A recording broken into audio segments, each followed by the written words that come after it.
ہر گھر میں جہاں عورت ہے، مرد ہو ساتھ عورت ہو، جس گھر میں عورت، دو چیزیں ضرور ہیں ہر گھر میں، ایک لپسٹک، ایک نیل پالش۔ ہر گھر میں جہاں عورتیں ہیں نا، دو چیزیں ضرور ہیں، ایک سرخی جو ہونٹوں پہ لگاتی ہیں عورتیں، ایک نیل پالش جو ناخنوں پہ لگاتی ہیں، یہ ہر گھر میں موجود ہے۔ مگر ان کے بارے میں شریعت کیا کہتی ہے، یہ کسی کو معلوم نہیں۔ یہ سنیں، یہ گھر میں جا کے عورتوں کو بتائیں مسئلے۔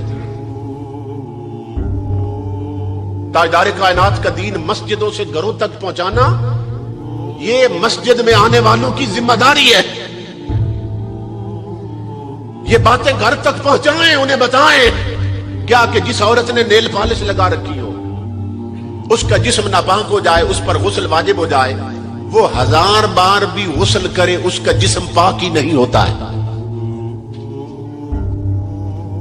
اور کئی ایسے بیٹھے ہوں گے جوان کہ جن کی بیگمات نے سال ہو گیا نیل پالش اترنے ہی نہیں دی، 8 مہینے شادی کو ہو گئے، نیل پالش اترنے ہی نہیں دی، 8 مہینوں میں، سال میں جسم ناپاک ہوا 100 بار، اور شریعت نبی کے مطابق غسل نہیں ہوا ایک بار بھی۔ وہ کتنی گندی ہو چکی ہے، کتنی ناپاک ہو چکی ہے۔ انہی گندے ہاتھوں کے ساتھ وہ آٹا گوندتی ہے اور روٹیاں پکاتی ہے، اور گھر کا ایک ہی بزرگ ہے اس کا سسر جو اذان سن کے مسجد جاتا ہے۔ وہ بیچارہ بزرگ جب اتنے گندے اور ناپاک ہاتھوں کی روٹی پکی کھاتا ہے تو 40 سال جو نمازوں کا نور اندر بھرا تھا، ہر شے بجھا بیٹھتا ہے اور ہر شے دبا بیٹھتا ہے۔